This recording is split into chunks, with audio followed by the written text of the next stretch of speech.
Olá, senhoras e senhores, eu sou Miguel Ângelo Caruso, autor do livro Introdução à Filosofia Clínica.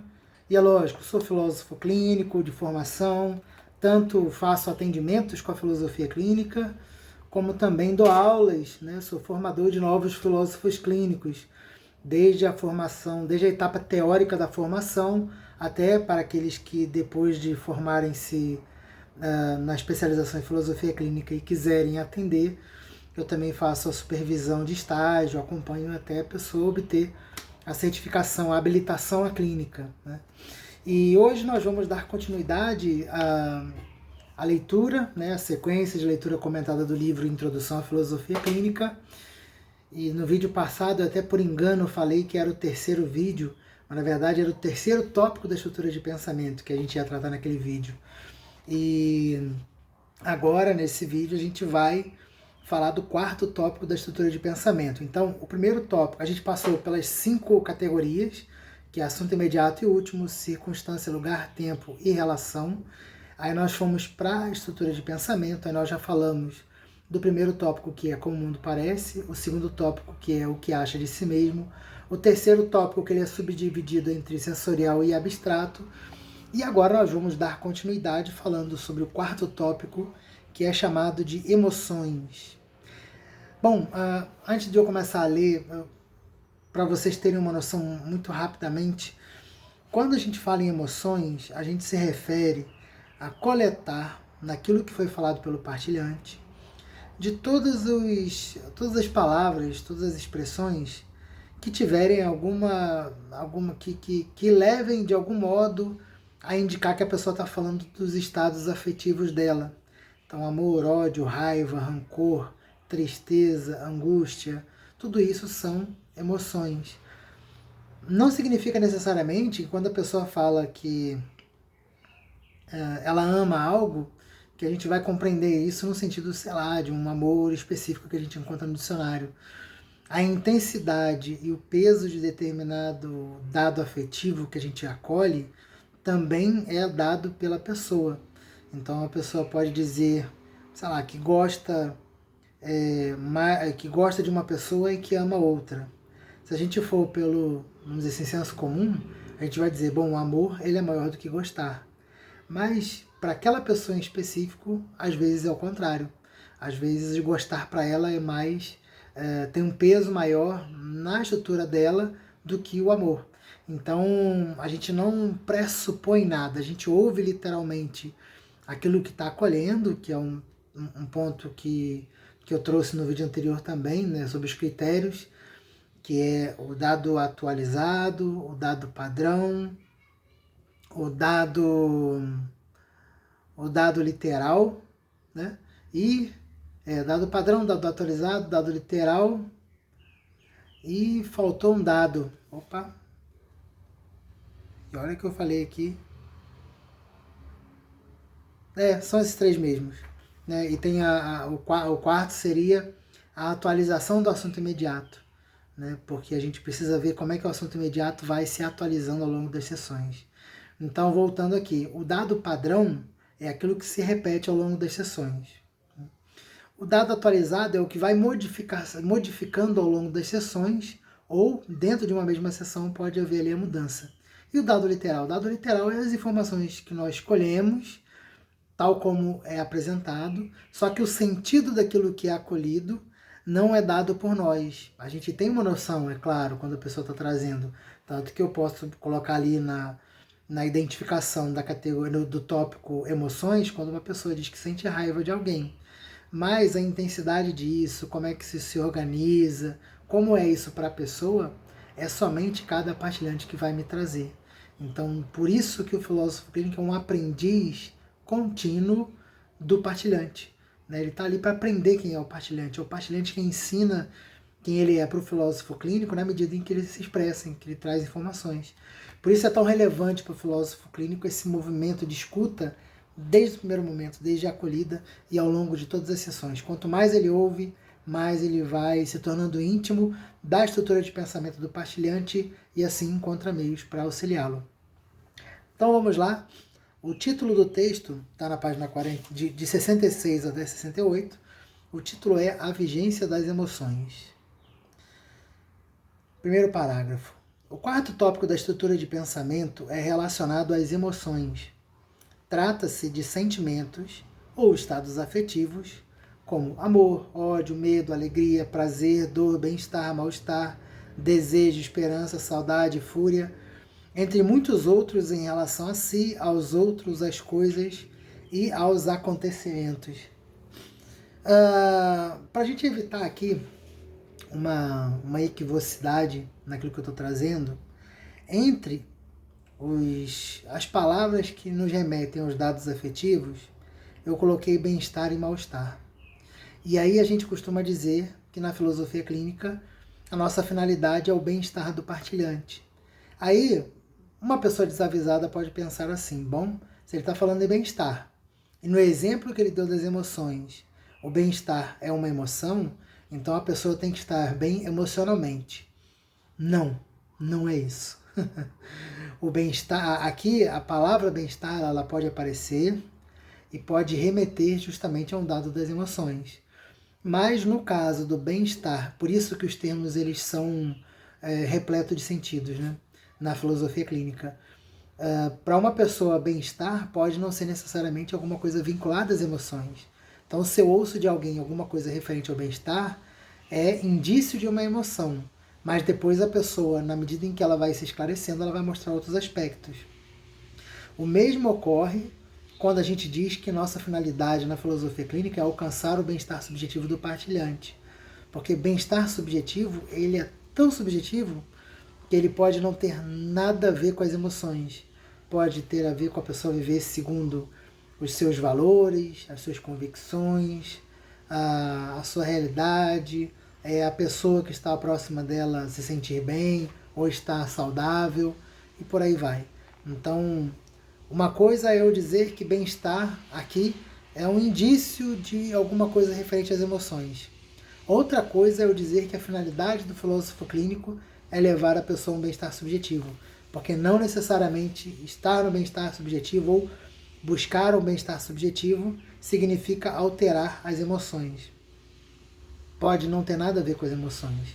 Então, isso é importante ressaltar. Continuando, portanto, podem ser identificados nos exames categoriais, especialmente na categoria lugar, relação e circunstância. Né? Por que eu coloquei isso? Bom, eu relembro a vocês que, por exemplo, na categoria lugar, diz como a pessoa se sente subjetivamente em relação ao lugar.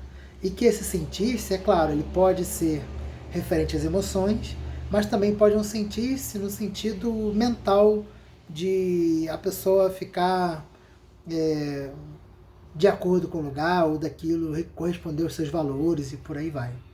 Relação também, né? Eu posso identificar a minha relação com alguém, seja no meu papel existencial, ou seja, cumprindo a minha função de cuidador, de terapeuta, mas também eu posso falar das relações no sentido de eu gostar de alguém ou de eu não gostar de alguém, né? De eu odiar uma pessoa. E circunstância também. Uma circunstância ele pode me fazer pensar, refletir, interpretar, mas também pode me fazer sentir algo no sentido das emoções. Então as emoções podem estar nesses tópicos, podem aparecer, mas como eu já disse, poder é uma questão de possibilidade, de abertura, e não significa que isso será para todos. Por isso que em filosofia clínica eu costumo afirmar nas minhas aulas, nada nunca é sempre, ou seja, não dá para dizer que sempre vai ser assim, sempre vai acontecer nesse sentido, porque não é assim que funciona. Continuando, os filósofos que inspiraram essa formulação tópica foram Erasmo de Roterdã, Blaise Pascal e Henri Bergson. São pensadores que colocam em xeque os ditames rígidos da lógica racional, abrindo novos horizontes para a reflexão como a loucura, no caso de Erasmo de Roterdã, que escreveu o Elogio da Loucura, o sentimento, que é o Blaise Pascal, né? E a intuição, na qual trata o Bergson, respectivamente. Para a filosofia clínica, as emoções podem determinar em maior ou menor grau, por isso esse tempo todo eu afirmo essa ideia de podem, como possibilidade. Não significa que eu estou aqui na incerteza do que eu estou afirmando. Então, inclusive, em alguns momentos eu posso colocar o termo talvez, aí as pessoas podem pensar, mas aí ele não tem certeza disso. Não, é porque eu preciso abrir possibilidades e não posso fechar em um ou outro caso, né? Por isso esse podem, ele é tão recorrente nos textos, não só do livro, mas em muitos textos meus aparece essa palavra, né? Pode, é possível, ou talvez, ou em alguns casos ocorre, em outros, por aí vai. Então, repetindo, para a filosofia clínica, as emoções podem determinar em maior ou menor grau o que algumas pessoas são e como agem. O que as pessoas são, aqui eu costumo remeter à estrutura de pensamento, a quem a pessoa é em sua movimentação, em seu dever, né? E como agem se refere aos submodos, que pode ser tanto um agir no sentido mental, quanto um agir fisicamente, de ir lá fazer algo, né? Mas é importante considerar a interseção dos tópicos entre eles e consigo mesmos. Isso é importante. O que significa considerar a interseção dos tópicos entre eles e consigo mesmos? Porque eu posso falar de uma interseção do tópico emoções com o tópico que acha de si mesmo, de emoções com como o mundo parece, de como o mundo parece com o que acha de si mesmo. Então, assim, o conteúdo desses tópicos eles podem ter uma interseção positiva, negativa, mista, indeterminada. Mas também pode haver conflitos dentro de um mesmo tópico. Por exemplo, eu posso amar duas pessoas com as quais eu quero casar. Então é conflito. Bom, com quem que eu vou casar se eu estou gostando das duas pessoas? Né? Estou ali apaixonado por uma vizinha e uma outra vizinha, duas vizinhas. Pronto, e agora? Né? Eu estou dividido porque dois conteúdos dentro de um mesmo tópico, que é as emoções, eles estão conflitando, porque não tem como eu ficar com as duas pessoas ao mesmo tempo. Continuando, um tópico sozinho pode não significar nada e ser relevante em contato com os demais. Tem isso também, alguns tópicos eles só adquirem sentido quando estão em contato com outros. Isso é interessante levar em conta. Por exemplo, eu posso gostar de alguém, mas esse gostar não ter peso nenhum, não me fazer decidir nada. Porque, para mim, eu só consigo me relacionar com alguém que tenha os mesmos objetivos de vida que eu. Ou seja, o objetivo de vida tem a ver com um tópico que a gente vai ver mais adiante, que é busca. Então, se eu não tenho uma parceria de busca com outra pessoa, eu posso não efetivar um relacionamento, porque as emoções as emoções sozinha ou a emoção sozinha não tem peso subjetivo para me levar a querer me relacionar com alguém. Né? Isso pode acontecer para algumas pessoas. Há pessoas que têm as emoções como determinantes em seu modo de ser e agir, e pessoas para as quais esse tópico é irrelevante, embora o tenha, ou nulo. Né? Então, vocês vão ver que assim, não significa que pelo fato da pessoa trazer indícios de um determinado tópico, que isso tenha força subjetiva ou que tenha alguma relevância. Às vezes está ali, na periferia da estrutura de pensamento da pessoa. Ele aparece no discurso, mas ele não é nada decisivo. Por exemplo, alguém que gosta de estar sempre amando, que são as emoções, porque acha que sozinho ele seria infeliz, que é o que acha de si mesmo. Eu sou uma pessoa sozinha, eu sou uma pessoa infeliz sozinha. Né? Então é como a pessoa se vê. Pode evitar romper um relacionamento ou estará sempre se relacionando. Caso contrário, corre o risco de ficar só e triste, emoções de novo. Ou ainda um sujeito pode deixar de sair de casa porque o medo, que é uma emoção também, produzido por se achar incapaz, que é o que acha de si mesmo, de enfrentar as dificuldades da vida, que é o mundo como o mundo parece. Então eu vejo o mundo como um lugar de dificuldades, me vejo incapaz e isso pode me deixar em casa com medo de sair de casa, de fazer essa movimentação. Continuando, essas percepções a respeito de si e de seus respectivos medos podem ter vindo de construções ideais, que é no abstrato, né? Sem nenhuma conformação com a experiência do indivíduo. Então a pessoa pode conjecturar, construir ideias, construir imagens, construir cenários em que a pessoa mesmo vai sofrer diante daquilo. Os conflitos tópicos podem estar no próprio tópico, como eu mencionei na questão das emoções, né, duas emoções dentro de um mesmo tópico, ou uma mesma emoção voltada para duas pessoas e que deixa a pessoa dividida, né? Então, os conflitos tópicos podem estar no próprio tópico em relação a si e em relação aos outros, como eu disse também. Não há como saber sem uma profunda análise da historicidade. Então, a historicidade ela é fundamental. Mas aí você vai me dizer assim, mas aquelas pessoas que não vão contar sua história, que vão dizer que não lembram. Bom, a gente tem outros métodos dentro da filosofia clínica para obter as informações necessárias para compreender a pessoa. O caminho privilegiado, poderíamos dizer, é a historicidade, mas não significa que se restringe a ela, ou que ela é a única, ou que sem ela a gente não vai conseguir fazer nosso trabalho. Leve em conta que o Hélio Strasburger, um grande filósofo clínico, ele mostrou que a filosofia clínica consegue ser realizada dentro de hospitais psiquiátricos. Vocês já imaginaram isso? Né? Dentro de hospitais psiquiátricos com pessoas muito medicadas, com uma limitação enorme de fala, de expressão. Quer dizer, como é que vai obter a historicidade dessas pessoas? Então, assim, com dados limitados, ele conseguiu realizar um bom trabalho.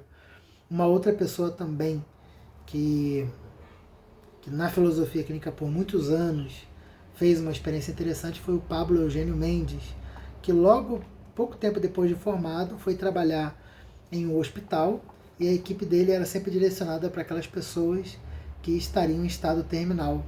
Então eles tinham que atender pessoas já próximo da morte. E às vezes uma pessoa próxima da morte ela não tem muito tempo para contar sua própria história. Então de que modo auxiliar essa pessoa? E mesmo assim o Pablo Eugênio Mendes fez um excelente trabalho. Então levem isso em conta. A filosofia clínica ela se adapta à singularidade. Um exemplo de pessoa com o tópico emoções aparentemente determinante vai vir no seguinte exemplo. Eu amo meus filhos, amo emoções. Aliás, amo toda a minha família, emoções de novo. Mas também tenho compaixão quando vejo um mendigo na rua, compaixão também, uma emoção. É triste, emoção, ver pessoas abandonadas à própria sorte. Gostar também um indício de emoção, de ajudar quando posso. Às vezes fico com raiva, outra emoção, quando sou julgada por isso. Que gente sem noção. Como não conseguem se compadecer também, né? De quem sofre. E sofre também é uma referência à emoção. Leve em conta que uma coisa importante também é que o meu partilhante ele não apresenta só o indício de um tópico quando ele está se referindo a si. Ele pode nos mostrar que ele tem um determinado tópico determinante, inclusive quando está falando dos outros. Se eu tenho tópico emoção determinante, é possível que eu veja as pessoas a partir de características emocionais.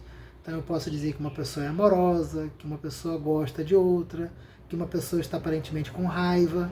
Então quando eu faço menções a isso, é a minha representação de mundo fazendo todo um filtro para compreender aquela pessoa a partir da minha estrutura de pensamento. E por isso mesmo no consultório, o filósofo clínico ele é convidado a fazer uma suspensão dos seus juízos, porque senão ele tende a olhar o partilhante muito a partir do seu filtro, né, da sua estrutura de pensamento, e às vezes ele só vai enxergar no partilhante aqueles tópicos que estão nele também, né, que encontra ali uma consonância. Continuando, penúltimo parágrafo. Veja que nessa fala as palavras amor, compaixão, tristeza, gostar e raiva indicam emoções. Como eu disse, isso é tudo indício. Se é exatamente uma emoção, com o tempo a pessoa vai nos mostrando. Eles foram apresentadas como aparentemente determinantes. Elas, né, foram apresentadas como aparentemente determinantes. Isso porque nem sempre um conceito, uma ideia se refere ao que pensamos ser. O sentido das palavras pode ser diverso e estar mais vinculado a construções abstratas do que se referir a um sentimento de fato. Mas como uma escuta apurada e a realização adequada dos exames categoriais, essas dúvidas esvaecem. Então, a gente aponta indícios no começo da escuta de tudo que aparece do partilhante e com o tempo a pessoa vai se traduzindo no consultório. Aí a gente vai vendo se de fato quando a pessoa diz gostar de alguém, de fato se é se é gostar no sentido afetivo ou se esse gostar é só uma força de expressão. Então a gente vai precisar com o tempo perceber isso. Por fim, devemos ter em mente que o importante é encontrar os tópicos determinantes, pois ao longo do discurso haverá indícios de quase todos os tópicos. E isso é importantíssimo levar em conta, né? Eu, quando estou formando os meus alunos, eu faço questão de que eles encontrem dentro de uma mesma frase uma miríade de indícios de outros tópicos. Por quê? Porque é importante a pessoa ser capaz de identificar. Com o tempo, depois, ela sabendo identificar minuciosamente todos os tópicos possíveis, depois, com o tempo, os determinantes vão aparecer. Nesse exemplo mesmo, onde eu coloquei muitas vezes a questão das emoções, só para vocês terem uma noção. Quando eu digo eu amo meus filhos, eu é inversão, amo é emoções, meus é inversão e filhos tanto diz respeito ali à possibilidade de papel existencial, ser filho, ser pai, como também uma categoria relação. Então veja, eu consigo, em alguns casos, não em todos, evidentemente, encontrar indício de tópicos, categorias e submodos em todas as palavras dentro de uma frase. Então o que é relevante ali? Então isso vai com o tempo ficando cada vez mais claro. Continuando aqui, os critérios para perceber o que nesse turbilhão de possibilidades é determinante é a observação da evolução do assunto imediato. Lembra daquelas 4 características que eu apontei, né? A evolução do assunto imediato, o dado padrão, isto é, o que aparece recorrentemente, do dado atualizado, ou seja, o que vem ocorrendo nas semanas antes e depois das sessões, e de como a pessoa significa ou rever os eventos de sua historicidade, e o dado literal, que é a atenção à literalidade do que é apresentado pelo partilhante, todos escolhidos diretamente do relato do próprio partilhante. Então, o critério do filósofo clínico é o tempo todo o partilhante. Levem isso sempre em conta. Não dá para pensar o partilhante a partir de critérios externos. O conteúdo da filosofia clínica é uma leitura de compreensão do que ocorre no partilhante. Não é uma tentativa de enquadrar o partilhante numa série de teorias prévias ou de construtos teóricos ou de diagnósticos que vai me fazer ler ou dizer o que a pessoa tem ou não tem. É o próprio partilhante quem me ensina isso. Então, o filósofo clínico é um aprendiz continuamente de singularidades, da complexidade de determinada singularidade, e a partir dali ele faz um trabalho incrível, é muito bacana ver o resultado do que a gente obtém no consultório e o que a gente ouve às vezes de pessoas que vêm de outras experiências de terapia e se deparam com o que a gente faz no consultório. Então isso é muito bacana. Muito bem, na semana que vem a gente se encontra para mais um vídeo dessa sequência de leitura comentada desse livro Introdução à Filosofia Clínica. Lembrando que nos comentários desse vídeo, na descrição, vocês vão encontrar playlist tanto dessa sequência de leitura comentada do livro, quanto de outras playlists. Inclusive, entrem no canal, vejam. Pode ser que vocês estejam vendo esse vídeo muito depois de eu ter gravado, e eu já gravei outras playlists que estão aqui presentes. Então deem uma olhada, conheçam um pouco mais, e também deixem seu comentário, sua curtida. Isso me ajuda muito a saber se vocês estão gostando desse conteúdo, tá bom? Vejo vocês no próximo vídeo. Até mais!